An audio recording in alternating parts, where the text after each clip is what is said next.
जो नए जुड़े हैं उन्हें शायद ध्यान न हो, तो बता देना उचित रहता है कि अपने शास्त्रों में अध्ययन तिथि तथा अनध्ययन तिथि होती है कि किस तिथि पर अध्ययन करना चाहिए और किस तिथि पर अध्ययन नहीं करना चाहिए। इसकी सारा विवरण जो है वो समूह पर काल गणना की पीडीएफ में दिया है।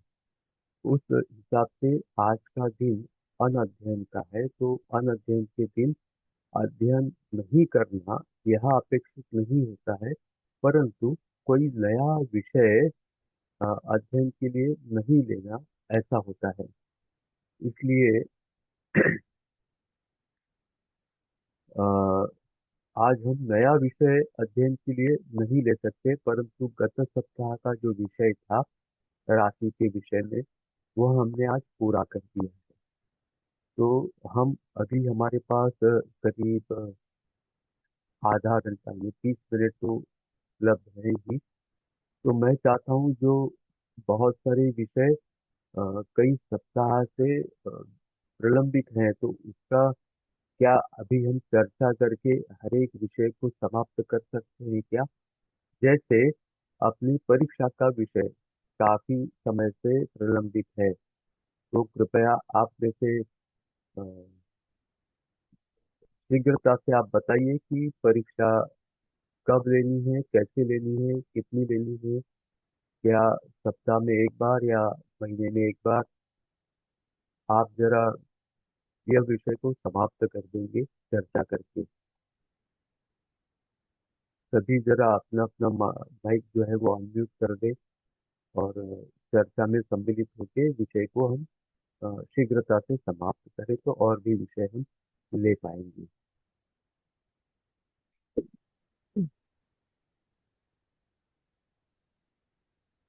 हम्म। क्या सभी लोग केवल जुड़कर म्यूट करके अपना अपने कार्य में व्यस्त हैं? नहीं भैया। तो बताइए, परीक्षा होनी चाहिए या नहीं? जी होनी चाहिए।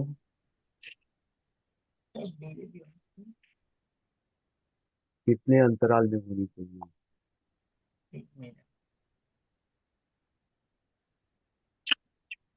हर सप्ताह में, हर महीने में, कैसे करना है, या हर 15 दिन में? हर 15 दिन में। यानी महीने में 2 बार?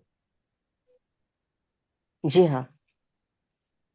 केवल एक व्यक्ति के मत से नहीं चलेगा। हम 12 सहपाठी हैं, तो 12 में से अधिकतर जो भी बताएं वैसे हम कर लेंगे। क्या लगता है सभी को?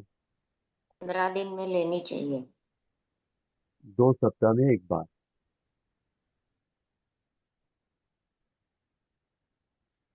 तो क्या इसे निश्चित मान लें कि 15 दिन में एक बार, यानी महीने में 2 बार परीक्षा हो? जी हाँ। महीने में 2 बार होगी तो थोड़ा डीप सब्जेक्ट जाएगा शायद।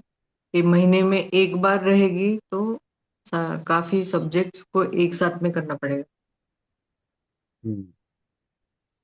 तो 15 दिन में 2 बार परीक्षा लेनी, यह निश्चित हो गया है।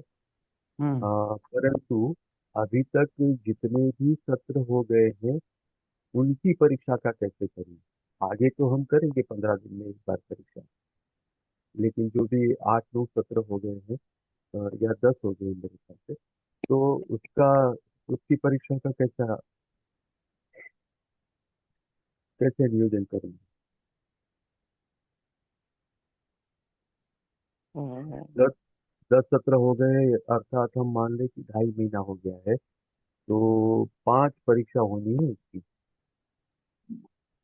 जी हाँ। हर हफ्ते ले लो भैया। लेकिन उसमें भी 2 सत्र, एक तो आरंभ का उद्घाटन का सत्र था, उसके बाद श्रद्धावान लभते ज्ञानम और मंत्र विज्ञान। ऐसे ये 5 सत्र तो हैं, वो सीधे तौर पर ज्योतिष शास्त्र से संबंधित तो नहीं थे, लेकिन जानकारी के लिए आवश्यक थे। तो अगर आप चाहें तो उन 5 सत्रों को हम इसमें से छोड़ सकते हैं कि उनकी परीक्षा ना लें, या फिर आप चाहते हैं कि उसकी भी परीक्षा लेनी है तो वो भी संभव है, हम कर लेंगे। क्या लगता है आपको? थोड़ा टॉपिक डिवाइड करके शायद कर सकते हैं। समझो कि ग्रह है तो ग्रह आधे आधे ऐसे दो कर सकते हैं। भाव 12 है तो 6 6 भाव ऐसा करके भी एक कर सकते हैं, दो अलग अलग टॉपिक के हिसाब से करेंगे शायद। जितने क्लास हुए हैं उसके हिसाब से करेंगे तो नहीं हो पाएगा अभी।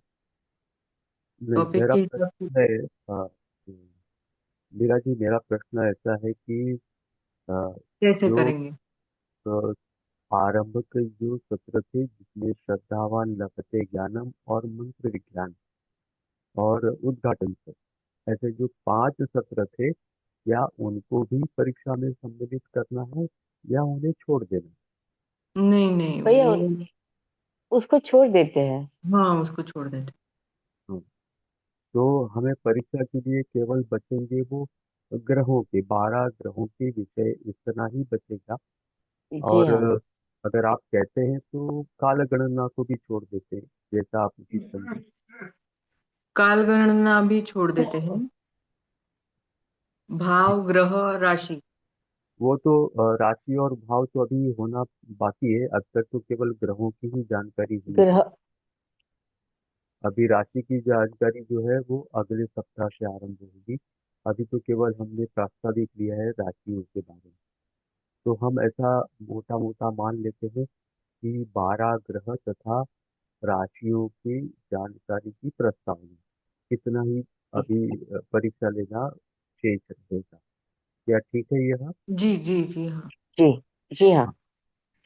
अब और एक विषय मुझे जानना है कि अ, सच सच बताइए कि आज तक की जितना गृहपाठ है वह मेरा पूरा हो गया है, ऐसे कितने लोग हैं?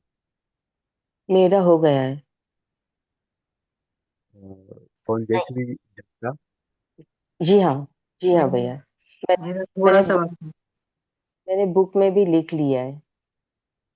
हाँ, यानी फेयर बुक में भी लिख लिया है जी सारा। हाँ। जी हाँ। जी हाँ। गत रविवार का भी जो सत्र था उसका भी उसके भी टिप्पणी लिख लिए हैं। राशि राशि के बारे में जो आपने गत सत्र का जो हुआ है ना, उसका डिक्री नहीं लिखा है मैंने।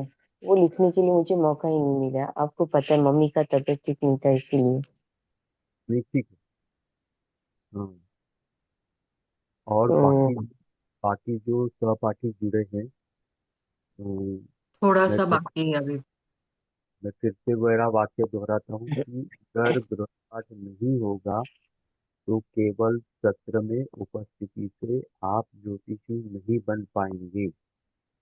इसलिए वास्तव में ज्योतिषी बनना है तो गृहपाठ अनिवार्य है, आवश्यक नहीं, अनिवार्य, जिससे हमें बार बार वह विषय सामने आएगा, जिससे स्मरण में रहेगा और भविष्य कथन में वह हमें उपयोगी होगा। अन्यथा पत्रिका, ये सारा अभ्यासक्रम तो पूरा हो जाएगा, 50 60 पत्र जो है वो सारे पूरे हो जाएंगे और सारे के सारे सत्रों में आपकी उपस्थिति भी रहेगी, परंतु पत्रिका जब सामने आएगी, कुंडली जब सामने आएगी, तब कुछ भी ध्यान में नहीं आएगा। इसलिए बहुत जरूरी है। और एक मेरा प्रश्न है कि अ, अपने इष्ट देव की मंत्र जाप की कम से कम एक माला रोज संकल्प लेकर हो रही है, ऐसे कितने होंगे?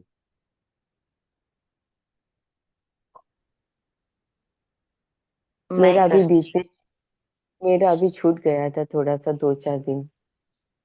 ठीक है। और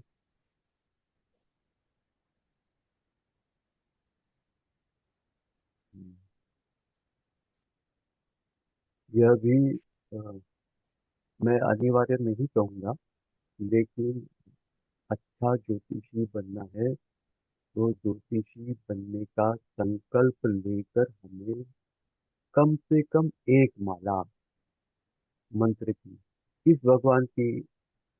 तो आपकी इष्ट देव की, आप जिस किसी भगवान को मानते हैं उसकी। एक साधारण उदाहरण है कि बड़ा वट वृक्ष है, तो उस वट वृक्ष की कोई भी टहनी पकड़कर मैं वृक्ष पे चढ़ना आरंभ करूंगा तो पहुंचूंगा तो उसके शीर्ष स्थान पर ही। इसलिए कोई भी टहनी पकड़ो आप, आवश्यक नहीं कि इसी भगवान की आराधना करें। आप जिसे आराध्य मानते हैं, और संकल्प लेते समय मुझे ज्योतिष विषय में प्रगति करनी है, उसमें मुझे तज्ञ बनना है, इसके लिए उस संकल्प को लेकर आपको वह माला करनी है।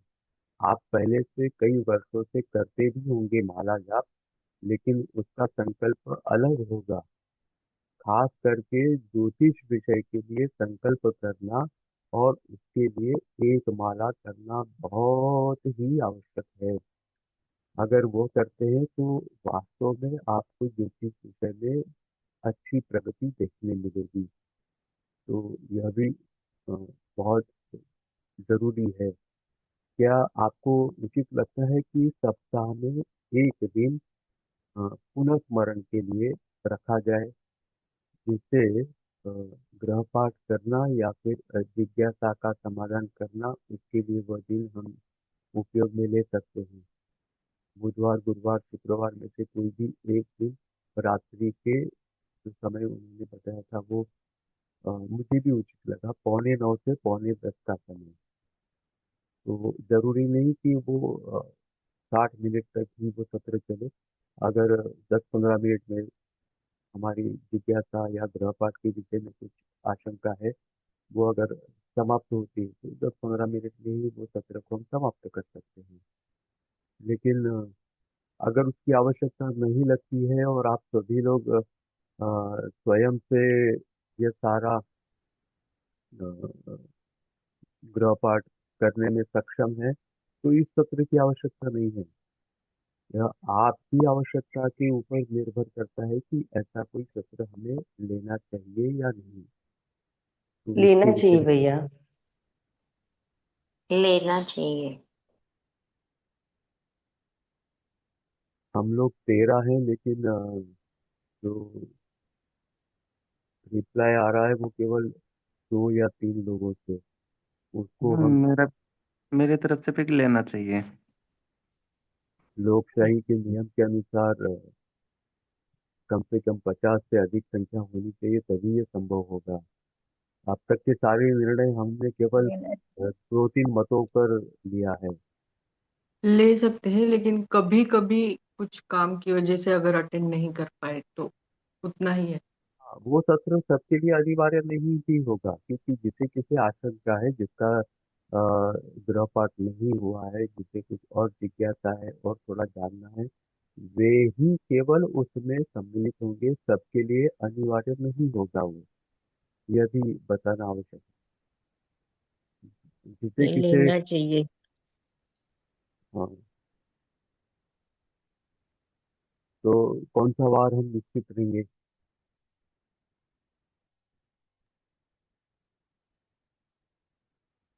भैया हम लोग बीच का गुरुवार या वेनसडे, बुधवार ऐसा कुछ रखें। हाँ गुरु आप बोलते हैं तो गुरु, गुरुवार, गुरु का गुरुवार दिन। ठीक है। ठीक है चलेगा। तो हर गुरुवार को रात्रि का समय ठीक है ना? जी हाँ, जी हाँ। 9:45 से 9:45। और ये सभी के लिए अनिवार्य नहीं होगा। अ, जिसे भी अपना गृहपाठ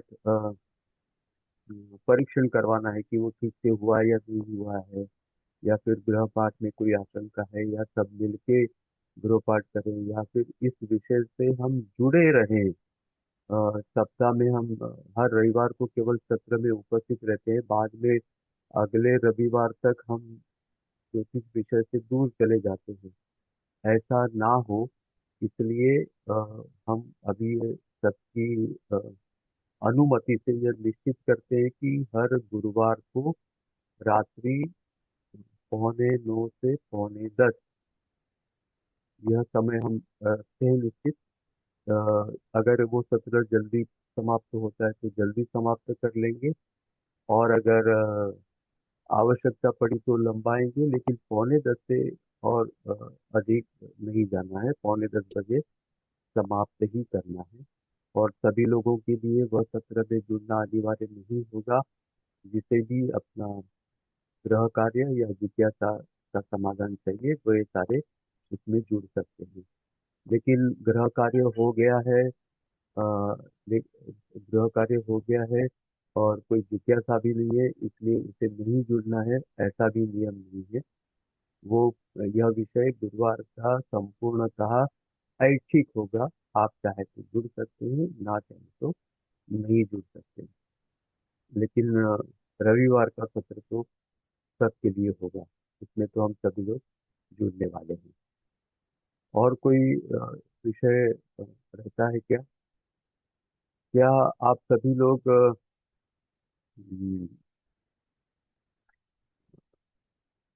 सत्र में बैठने के पहले कुमकुम तिलक करते हैं? जी हाँ भैया। हाँ।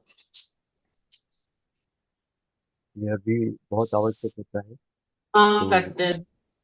अगर नहीं करते तो अगले सत्र से करना आरंभ करिए, आपको ही परिणाम ध्यान में आएगा। और मैं चाहता हूँ कि अगले गुरुवार के सत्र में उमा जी थोड़ा सा समय निकाल पाए तो अच्छा होगा, जिससे वो उनका जो श्लोक है, उस श्लोक का एक बार सभी से थोड़ा सा कंठस्थ करवाने का हम प्रयास करेंगे। एक सत्र में नहीं होगा, लेकिन 2-4 सत्रों में उमा जी से विनती है कि वो थोड़ा सा इसमें अ, आगे आकर जरा विषय को थोड़ा ठीक है। गंभीरता से लेंगे तो सबको वो श्लोक जो है वो कंठस्थ हो जाएगा। यह हम गुरुवार के लिए रखते हैं, रविवार के सत्र के लिए नहीं रखेंगे। और एक विषय अभी अभी अभी ध्यान में आता है कि जैसे हम रविवार के सत्र में श्लोक और अंत में शांति मंत्र लेते हैं, तो क्या गुरुवार के सत्र में भी ऐसा करना उचित होगा? अगर ऐसा उचित होगा तो उमा जी के साथ और किसी ने और एक व्यक्ति ने जुड़ना होगा उनको सहायता करने के लिए। केवल उमा जी पर हम ये सारा भार नहीं दे सकते हैं। तो संस्कृत की थोड़ी बहुत जानकारी हो ऐसे कोई भी अ, उमा जी के सहयोगी के रूप में जुड़ सकते हैं, जिससे नए नए श्लोक ढूंढना और आवश्यकता हो तो उसका कथन करना, बोलना, यह भी जरूरी होगा। तो कौन अपने आप को प्रस्तुत करेगा उमा जी की सहायता के लिए? क्या देवांशी जी आपको संभव होगा यह करना?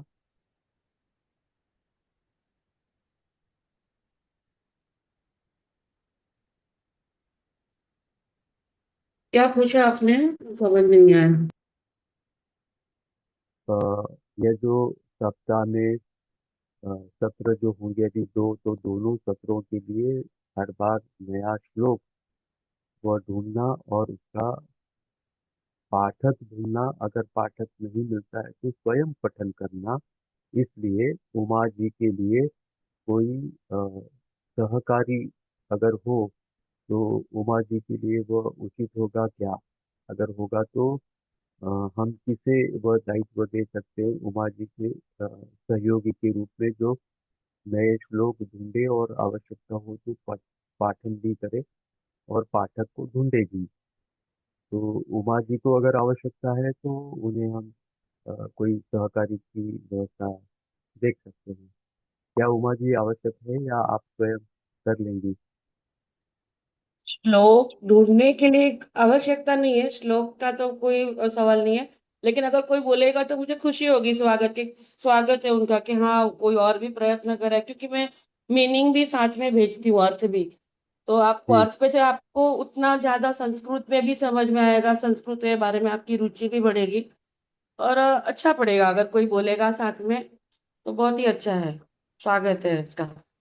तो मेरे विचार से ऐसा लगता है उमा जी आपको थोड़ा सा कठोर होना होगा।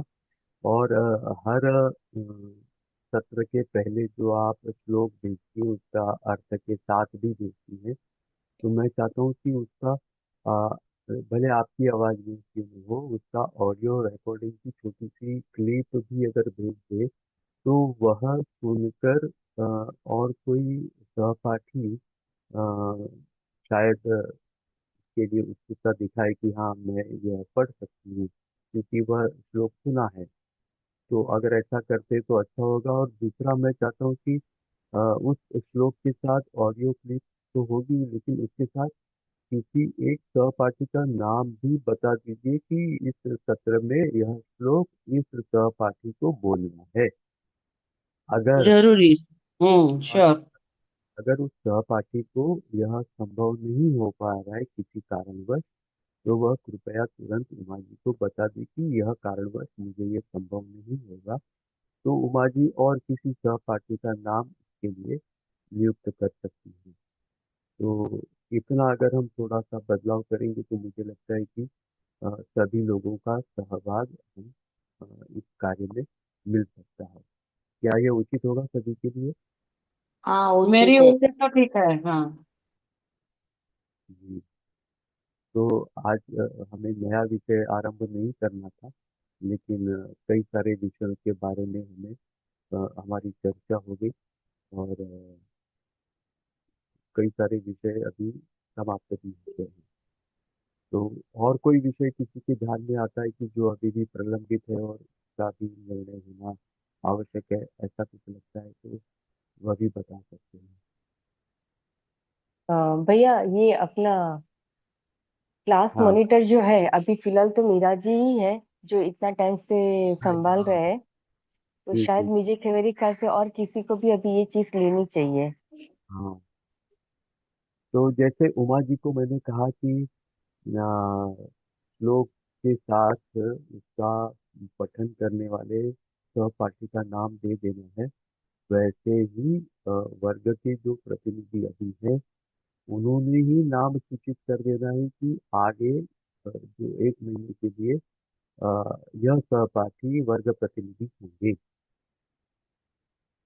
तो मीरा जी आप ही नाम सूचित करिए जिसको अगले महीने के लिए हम अ, वर्ग प्रतिनिधि जानवरी के अंत तक के लिए वर्ग प्रतिनिधि नियुक्त करें, ऐसा नाम आप ही सूचित कर दीजिए।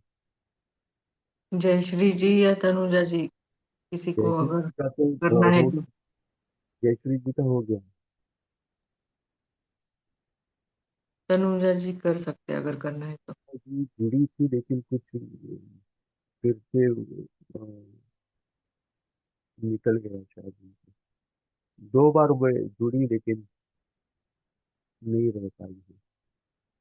अभी सत्र में उनमें से किसी का नाम, हाँ तनुजा जी है। तनुजा जी आपका नाम अगले जनवरी अंत तक के सत्र के लिए निश्चित किया जाता है।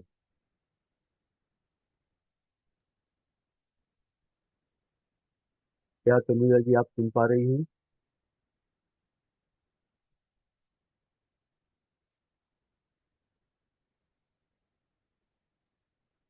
अनम्यूट नहीं किया शायद।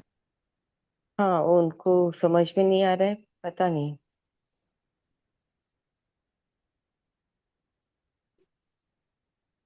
नहीं, तनुजा जी फिर से निकल गई। अरे आती है और वापस चली गई, पता नहीं। या किसी और को लेना है तो भी दिक्कत नहीं है। हाँ। नहीं वो सोनल जी सामने है। सामने से कोई नहीं बोलेगा, आपको ही जिम्मेदारी दायित्व देना होगा। कौन लेगा बताइए? शिवम जी। शिवम जी आपका नाम निश्चित करते हैं अगले जनवरी के अंत तक के वर्ग प्रतिनिधि के रूप में।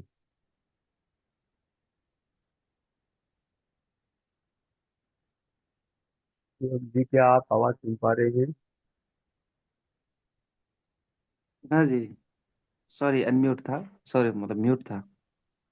तो आपका नाम रविवार के सत्र में और गुरुवार के सत्र के लिए जानवरी के अंत तक के लिए वर्ग प्रतिनिधि के रूप में आपकी नियुक्ति निश्चित की जाती है। ठीक है। चलेगा। तो ये भी विषय हो गया देख लीजिए। और कोई विषय रहता है?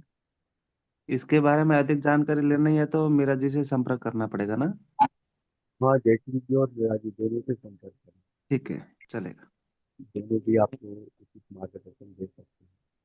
और उससे भी और कुछ जानकारी है तो जरूर कीजिए। भैया और तो कुछ नहीं है। हाँ बट आप कुछ कोई भी एक टॉपिक पे हमारे साथ में कुछ चर्चा कर सकते हैं। आप कुछ ऐसा टॉपिक निकाले या तो जैसे अभी हमारा अ, सब नक्षत्र के बारे में सब पूरा, यानी आप कुछ बोलेंगे तो हम थोड़ा सुन पाएंगे। हाँ, नक्षत्र का तो विषय आगे आने ही वाला है। हम्म, ये 12 राशि ग्रह हो गए, 12 राशि हो जाएंगी उसके बाद। हाँ हाँ 12 ग्रह के बारे में कुछ ये और 12 भाव भी हो जाएंगे उसके बाद। नक्षत्रों के विषय में भी जानकारी होगी।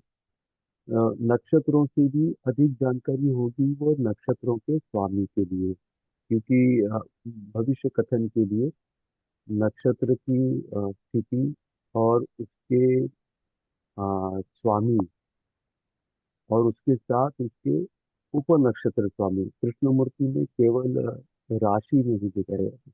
अभी मैं अगर वो विषय लेता हूँ तो वो नया विषय हो जाएगा, फिर गड़बड़ हो जाएगी नहीं अपनी। नहीं नहीं भैया तो एक काम कीजिए ना, थोड़ा संकल्प के बारे में फिर से एक बार थोड़ा सा, ये 9 मिनट है तो संकल्प के बारे में हम लोग ले सकते हैं। हाँ, क्योंकि संकल्प। मेरा सेशन हुआ नहीं है तो मैं थोड़ा और जानकारी डीपली ले लूं। मेरा भी नहीं संकल्प। हुआ है। ठीक है। संकल्प के विषय में जो भी जानकारी उस सत्र में दी थी, मुझे लगता है कि उसके भी 2 सत्र हुए थे अपने। तो उस सत्र की पूरी जानकारी पीडीएफ फाइल में भी साझा की है, वो भी आप देख सकते हैं। अ, तो वो संकल्प संस्कृत में दिया है, तो क्या वह संस्कृत में ही लेना उचित है? तो हाँ, वो संस्कृत में ही लेना उचित है। उसका कारण भी अ, मंत्र शास्त्र की जो मंत्र विज्ञान के जो विषय हुआ था उसमें भी मैंने निश्चित रूप से बताया था, क्योंकि अ, हम जैसे अभी हिंदी में बोल रहे हैं, कोई गुजराती में बोलता है, कोई मराठी में बोलता है, कोई अन्य भाषा में बोलता है।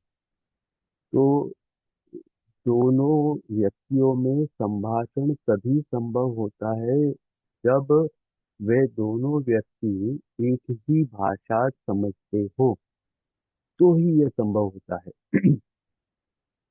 जैसे दो गूंगे लोग इशारों की भाषा समझते हैं।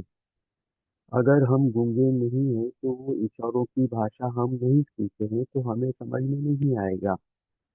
लेकिन वह दो गूंगे ने गूंगे होने के पश्चात भी वो अच्छे से वार्तालाप करना उनके लिए संभव होता है, क्योंकि दोनों को वो भाषा आती है।